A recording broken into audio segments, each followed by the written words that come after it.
So good morning guys. तो चलिए start करते हैं आज के यानी कि 26 दिसंबर के इंपॉर्टेंट करंट अफेयर्स को। तो इस प्रश्न में आपसे पूछ रहे हैं अभी हाल ही में वीर बाल दिवस कब मनाया गया, तो आंसर होगा 26 दिसंबर को। तो याद रखना ये दिन पहली बार मनाया जा रहा है। आपको याद हो तो इस साल के स्टार्टिंग में यानी कि जनवरी 2022 में 10वें सिख गुरु यानी कि श्री गुरु गोविंद सिंह की जयंती पर प्रधानमंत्री जी ने घोषणा की थी कि 26 दिसंबर को श्री गुरु गोविंद सिंह जी के बेटों साहिबजादा बाबा जोरावर सिंह और बाबा फतेह सिंह की शहादत को वीर बाल दिवस के रूप में मनाया जाएगा, क्योंकि 1705 में इसी दिन सरहिंद के मुगल गवर्नर वजीर खान ने उनकी बेरहमी से हत्या कर दी थी। तो आपको याद रखना वीर बाल दिवस हम कब मना रहे हैं, 26 दिसंबर को। लेकिन आप जानते हो वर्ल्ड चिल्ड्रन डे हम कब मनाते हैं, 20 नवंबर को मनाते हैं, और भारत में बाल दिवस मनाया जाता है 14 नवंबर को। अब इंपॉर्टेंट डे वाला क्वेश्चन है तो एक बार रिवाइज करते हैं दिसंबर के सारे इंपॉर्टेंट डेज को। 1 दिसंबर को वर्ल्ड एड्स डे मनाया गया। 1 दिसंबर को बीएसएफ ने अपना 58वां स्थापना दिवस भी मनाया था। बीएसएफ के डायरेक्टर जनरल है पंकज कुमार सिंह। 2 दिसंबर को 3 डे मनाए थे, राष्ट्रीय प्रदूषण नियंत्रण दिवस, विश्व कंप्यूटर साक्षरता दिवस और अंतर्राष्ट्रीय गुलामी उन्मूलन दिवस। 3 दिसंबर को अंतर्राष्ट्रीय दिव्यांगजन दिवस मनाया। 4 दिसंबर को भारतीय नौसेना दिवस। 5 दिसंबर को वर्ल्ड सॉइल डे और 5 दिसंबर को ही अंतर्राष्ट्रीय स्वयं सेवक दिवस मनाया। 6 दिसंबर को भारत और बांग्लादेश ने मैत्री दिवस मनाया। 7 दिसंबर को अंतर्राष्ट्रीय नागरिक उड्डयन दिवस मनाया और 7 दिसंबर को सशस्त्र सेना झंडा दिवस भी होता है। 9 दिसंबर को अंतर्राष्ट्रीय भ्रष्टाचार विरोधी दिवस मनाया गया। 10 दिसंबर को विश्व मानवाधिकार दिवस मनाया। 11 दिसंबर को अंतर्राष्ट्रीय पर्वत दिवस होता है और यूनिसेफ डे भी होता है। 12 दिसंबर को अंतर्राष्ट्रीय सार्वभौमिक स्वास्थ्य कवरेज दिवस होता है। 14 दिसंबर को राष्ट्रीय ऊर्जा संरक्षण दिवस मनाया। 18 दिसंबर को एक तो अंतर्राष्ट्रीय प्रवासी दिवस और विश्व अल्पसंख्यक अधिकार दिवस मनाया। और यहाँ पे 19 दिसंबर को गोवा लिबरेशन डे, गोवा मुक्ति दिवस भी मनाया गया। 20 दिसंबर को अंतर्राष्ट्रीय मानव अधिकार दिवस मनाया। 22 दिसंबर को राष्ट्रीय गणित दिवस मनाया और अभी 23 दिसंबर को राष्ट्रीय किसान दिवस के रूप में मनाया था। तो ये आप डेज याद रखना। हम बढ़ते हैं आगे। और हाँ गाइस, जैसा कि आप लोगों को पता है वीडियो के बाद इन क्वेश्चन का टेस्ट भी लिया जाता है आपकी क्रेक एग्जाम एप्लीकेशन पे, ताकि आप खुद से खुद का एनालिसिस कर सकें कि जो अभी अभी चीजें आपने पढ़ी है वो आपको कितनी याद है। और अब से मैं क्या करूंगा, डेली टॉप 5 स्टूडेंट्स का नाम भी आपको यहाँ पे शो करूंगा, ताकि आप भी मोटिवेटेड फील कर सके, आपकी और इच्छा हो ज्यादा मेहनत करने की। जब आपका नाम आपका फोटो के साथ हर कोई देखेगा तो आप भी अपने आप में प्राउड फील करेंगे। तो 25 दिसंबर की जो क्विज हुई थी उसके टॉप 5 स्टूडेंट्स के नाम हैं बाबूराम, इन्होंने 22 सेकंड में क्विज को सॉल्व किया। सेकंड नंबर पे प्राची सिंह रही। थर्ड नंबर पे रवि चंडेल हैं। फोर्थ पे हैं अजय कुमार और 5 नंबर पे रेनू हैं। तो बाकी स्टूडेंट से भी मैं यही कहूंगा, प्रैक्टिस करते रहिए, एक ना एक दिन आपका भी नाम यहाँ पे टॉप 5 में शो होगा। तब आप भी अपने पेरेंट्स को दिखाना, देखिए हमारा नाम भी यहाँ पे टॉप 5 में आया है, तो उनको भी अच्छा फील होगा, वो भी खुश होंगे देखना कि हाँ हमारा बेटा हमारी बेटी अच्छे काम कर रहे हैं, ये पढ़ रहे हैं। वरना ऐसे हर किसी का नाम थोड़ी ना लिया जाता है।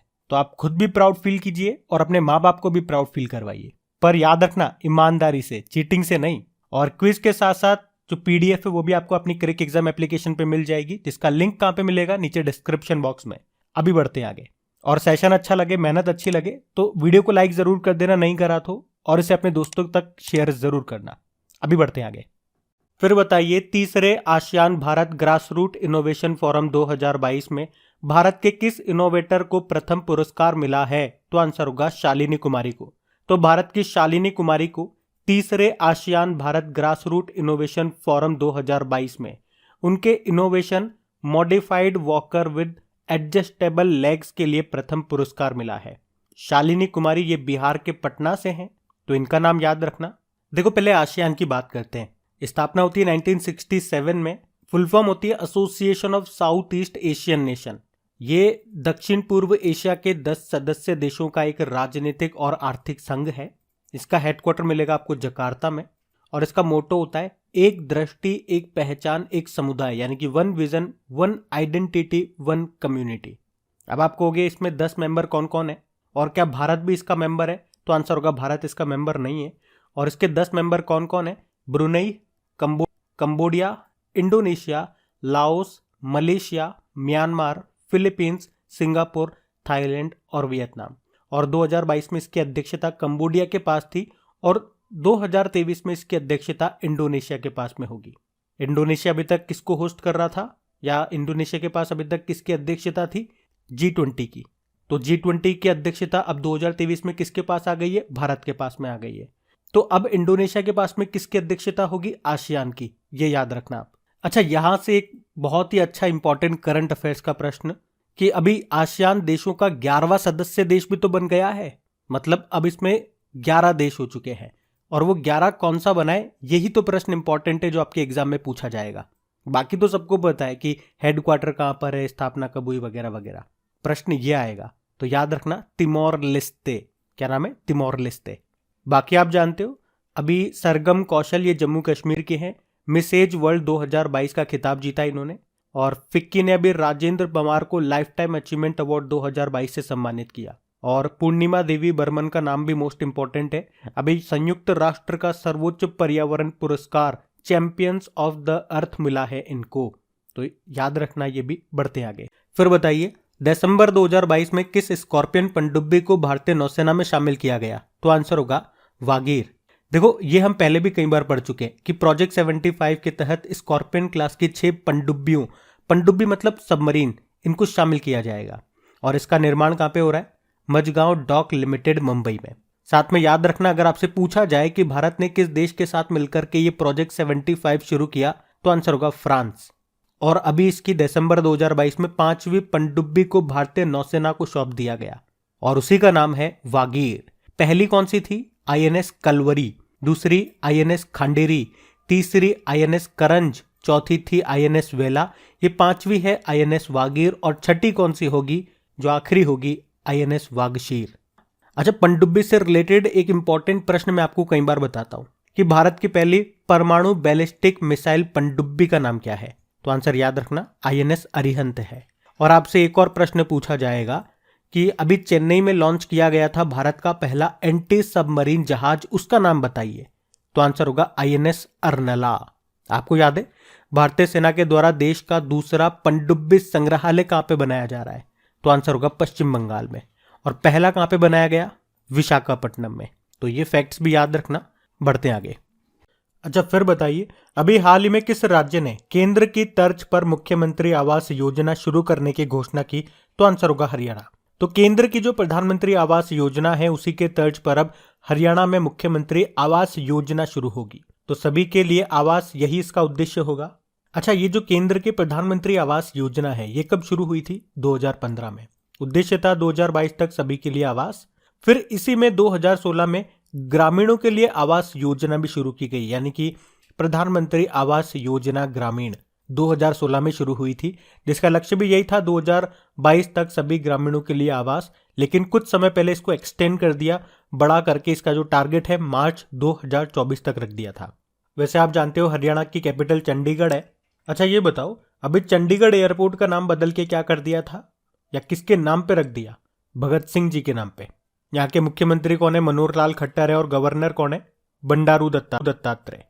आपको बताया अभी 2022 में खेलो इंडिया यूथ गेम्स का चौथा संस्करण ये हरियाणा के पंचकुला में हुआ था। इसमें टॉप पे हरियाणा रहा था, इसका शुभंकर मैस्कॉट धाकड़ था। उसी तरह से बेटी बचाओ बेटी पढ़ाओ अभियान ये पानीपत हरियाणा से शुरू हुआ था। कब? 22 जनवरी 2015 को। पानीपत, इसे याद रखना, बुनकरों का शहर भी कहा जाता है। और विश्व का सबसे बड़ा हड़प्पा सभ्यता संग्रहालय कहां पे बन रहा है? तो राखीगढ़ी, हरियाणा में। हरियाणा ने चिराग योजना को शुरू किया था, ई अधिगम योजना को शुरू किया था। अंतर्राष्ट्रीय गीता महोत्सव अभी नवंबर में हरियाणा के कुरुक्षेत्र में आयोजन हुआ इसका। और बताओ, भारत का पहला भारतीय जैविक डेटा केंद्र कहां पे स्थापित किया गया? फरीदाबाद में। और फरीदाबाद से याद आएगा, अभी 2022 में 35वां सूरजकुंड अंतर्राष्ट्रीय शिल्प मेले का आयोजन भी हुआ था यहीं पे, जिसमें थीम राज्य जम्मू कश्मीर था, तो भागीदार देश, पार्टनर कंट्री, ये उज्बेकिस्तान था। अच्छा बताओ, भारत का पहला वर्ल्ड पीस सेंटर कहां पे स्थापित होगा? गुरुग्राम में। और गुरुग्राम से याद आएगा, एक तो इंटरनेशनल सोलर अलायंस का हेडक्वार्टर गुरुग्राम में है। भारत का पहला मत्स्य पालन व्यवसाय इंक्यूबेटर ये गुरुग्राम में लॉन्च किया गया था। देश का पहला ग्रेन ATM ये खुला है गुरुग्राम में। गुरुग्राम की पहली महिला पुलिस आयुक्त बनी थी कला रामचंद्रन। अच्छा, एक प्रश्न मैं आपसे पूछूंगा, चंडीगढ़ की बेटी हैं उनका नाम आपको बताना है जिन्होंने अभी 70वीं मिस यूनिवर्स का खिताब जीत लिया था। नाम बताइए उनका, हम बढ़ते हैं आगे। फिर बताइए दिसंबर 2022 में वियतनाम के हनोई में किस भारतीय वैज्ञानिक को विन फ्यूचर स्पेशल प्राइज से सम्मानित किया गया? तो आंसर होगा प्रोफेसर थलप्पिल प्रदीप को। तो भारतीय वैज्ञानिक हैं प्रोफेसर थलप्पिल प्रदीप, जिन्हें वियतनाम के हनोई में विन फ्यूचर स्पेशल प्राइज से सम्मानित किया गया। उन्हें क्यों मिला ये सम्मान? उन्हें भूजल से आर्सेनिक और जो भी अन्य भारी धातुएं होती है उनको हटाने के लिए उन्होंने कम लागत वाली एक फिल्ट्रेशन सिस्टम को इनोवेट किया था, उसी के लिए इनको ये सम्मान मिला है। आपको बता दूं इससे पहले 2018 में भी उन्हें शांति स्वरूप भटनागर पुरस्कार मिल चुका है। प्रोफेसर थलप्पिल प्रदीप इनका नाम है। आप जानते हो बांग्लादेश की हैं ये फहमीदा अजीम, जिनको अभी 2022 के पुलित्जर पुरस्कार से सम्मानित किया गया। और अभी सेथरी चेम संगतम के बारे में हमने पढ़ा था, ग्रामीण विकास में उत्कृष्ट योगदान के लिए प्रथम रोहिणी नैयर पुरस्कार मिला। और उर्दू उपन्यासकार हैं ये खालिद जावेद, जिन्हें 2022 का जेसीबी साहित्य पुरस्कार मिला है उनके उपन्यास पैराडाइज ऑफ फूड के लिए। अच्छा, वियतनाम से आपको याद आएगा दुनिया का सबसे लंबा कांच का पुल ये कहाँ बना? वियतनाम में, जिसकी लंबाई 632 मीटर है और उस ब्रिज का नाम है व्हाइट ड्रैगन। इसी तरह आपको याद होगा 2022 में 31वें दक्षिण पूर्व एशियाई खेल कहाँ पे हुए? वियतनाम में, जिसका मैस्कॉट यानी कि शुभंकर क्या था? साओ ला। तो याद रखना ये, पढ़ते आगे। फिर बताइए अभी दिसंबर 2022 में सामाजिक उपलब्धि के लिए टैगोर पुरस्कार से किसे सम्मानित किया गया? तो आंसर होगा एस.के. रॉय को। तो जयपुर लिटरेचर फेस्टिवल के निर्माता एस.के. रॉय का पूरा नाम है संजॉय के रॉय, इनको सामाजिक योगदान के लिए टैगोर पुरस्कार से सम्मानित किया गया। जबकि रविंद्रनाथ टैगोर साहित्य पुरस्कार ये संयुक्त रूप से 2 जनों को मिला है, सुदीप सेन और शोभना कुमार को। तो याद रखना मैंने क्या बोला, सामाजिक योगदान के लिए तो मिला है एस.के. रॉय को, और साहित्य के लिए मिला है 2 जनों को, सुदीप सेन और शोभना कुमार को। आपको बता दूं ये जो पुरस्कार है 2018 में इनको शुरू किया गया था, इस बार ये इनका 5वां संस्करण है। हर साल दिसंबर में ये दिए जाते हैं। और आप बता सकते हो किस भारतीय को सबसे पहले नोबेल पुरस्कार मिला था? तो वो यही थे रविंद्रनाथ टैगोर जी। साहित्य का मिला था इन्हें, 1913 की ये बात है, गीतांजलि के लिए मिला था। और आपको बता दूं इन्होंने ही जलियांवाला बाग हत्याकांड जो कि 1919 में हुआ था, उसके बाद 1915 में मिली ब्रिटिश प्रशासन की नाइटहुड की उपाधि को वापस लौटा दिया था। रविंद्रनाथ टैगोर जी इनका नाम है, ध्यान रखना। बढ़ते आगे। फिर बताइए अभी हाल ही में सुशासन दिवस कब मनाया गया? तो आंसर होगा 25 दिसंबर को। तो भारत के 10वें प्रधानमंत्री थे अटल बिहारी वाजपेयी, उनकी जयंती को हर साल यानी कि 25 दिसंबर को ये गुड गवर्नेंस डे के रूप में मनाया जाता है। अटल जी का जन्म 25 दिसंबर 1924 में मध्य प्रदेश के ग्वालियर में हुआ था। याद रखना वो 3 बार भारत के प्रधानमंत्री भी रहे थे। और 1966 में मात्र 16 दिनों तक यानी कि सबसे कम समय तक के लिए वे प्रधानमंत्री रहे थे। और वे पहले प्रधानमंत्री थे जिनके खिलाफ लोकसभा में अविश्वास प्रस्ताव पारित किया गया था 1999 में। वे एक मत से अविश्वास मत हार गए थे। और याद रखना वे संयुक्त राष्ट्र महासभा को हिंदी में संबोधन करने वाले पहले व्यक्ति थे। उन्होंने 1977 में विदेश मंत्री जब वो थे तो विदेश मंत्री के रूप में यूनाइटेड नेशन जनरल असेंबली के 32वें सेशन को हिंदी में संबोधित किया था। और भारत का सर्वोच्च नागरिक सम्मान भारत रत्न कब मिला उन्हें? 2015 में सम्मानित किया गया। तो इनसे रिलेटेड ये कुछ फैक्ट्स हैं, ये भी ध्यान रखना। और देखो वैसे मैंने आपको बोला है कि 2022 के टॉपिक वाइज वीडियोस हम तैयार कर रहे हैं, जिसमें 2 हम कंप्लीट कर चुके हैं स्टैच्यूज जो भी 2022 में बने हैं, जो भी प्रतिमाएं बनी है वो हम कंप्लीट कर चुके हैं। और जो भी युद्ध अभ्यास मिलिट्री एक्सरसाइज हुए हैं उन पे भी वीडियो हम कंप्लीट कर चुके हैं 2022 में जितनी भी हुई हैं। अब हमारा बन रहा है रैंकिंग एंड इंडेक्सेस पे।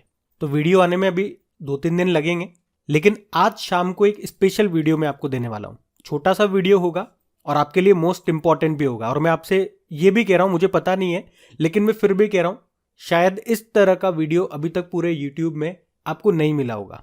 आज शाम को कितने बजे? 5 बजे, नोट कर लो, 5 बजे आपको वीडियो मिल रहा है। वीडियो जरूर देखना और देख के बताना कैसा लगा। अभी हम बढ़ते हैं आगे। और सेशन अच्छा लगे तो लाइक करके शेयर जरूर करना। फिर बताइए वर्ष 2021-22 में वैश्विक स्तर पर सर्वाधिक चीनी उत्पादन और निर्यात करने वाला देश कौन सा बन गया है? तो आंसर होगा भारत। तो भारत के जो कृषि मंत्री हैं कौन, नरेंद्र सिंह तोमर, उनके अनुसार 2021-22 में चीनी के उत्पादन और उसके निर्यात में भारत पहले स्थान पर रहा। और अगर बात करें कि 2021-22 में भारत ने कितना चीनी उत्पादन किया, तो 110 लाख मैट्रिक टन का उत्पादन किया। आप जानते हो चीनी का कटोरा किस देश को कहा जाता है, क्यूबा को। और भारत में किसे कहा जाता है, तो उत्तर प्रदेश को। आप जानते हो भारत में गन्ने के उत्पादन में टॉप पर उत्तर प्रदेश ही है, और उत्तर प्रदेश ने गन्ने के उत्पादन को बढ़ाने के लिए एक योजना भी शुरू की थी। कौन सी, पंचामृत योजना। आप जानते हो ICAR गन्ना प्रजनन संस्थान की पहली महिला निदेशक कौन बनी थी, डॉक्टर जी हेमा प्रभा। और पाकिस्तान में गन्ने के रस को राष्ट्रीय पेय रस घोषित किया था। चलो बताओ अभी किस IIT ने गन्ने के कचरे से चीनी का विकल्प जाइलिटोल तैयार किया था, तो आंसर होगा IIT गुवाहाटी ने। और अगर आपसे पूछे इथेनॉल नीति रखने वाला पहला राज्य, वो बिहार है। अच्छा, अगर आपसे पूछे कि जो फ्रूट शुगर होती है, फलों की जो शर्करा होती है, उसे क्या कहते हैं, फ्रुक्टोज कहते हैं। उसी तरह से ब्लड शुगर को क्या कहा जाता है, ग्लूकोज। ब्रेन शुगर गैलेक्टोज कहते हैं, और टेबल शुगर सुक्रोज कहते हैं। अच्छा, ये तो हमने शुगर की बात कर ली, चीनी की बात। अगर पूछूं स्टील के उत्पादन में नंबर 1 देश कौन है, तो वो चाइना है, सेकंड नंबर पे भारत है। ये भी ध्यान रखना, बढ़ते आगे। फिर बताइए अर्बन 20 कार्यक्रम भारत के किस शहर में आयोजित किया जा रहा है, तो आंसर होगा अहमदाबाद में। देखो आपको पता है 2023 में G20 की अध्यक्षता ये भारत के पास है, तो उसी के तर्ज पे G20 देशों के 20 शहरों के लिए अर्बन 20 कार्यक्रम शुरू किया है।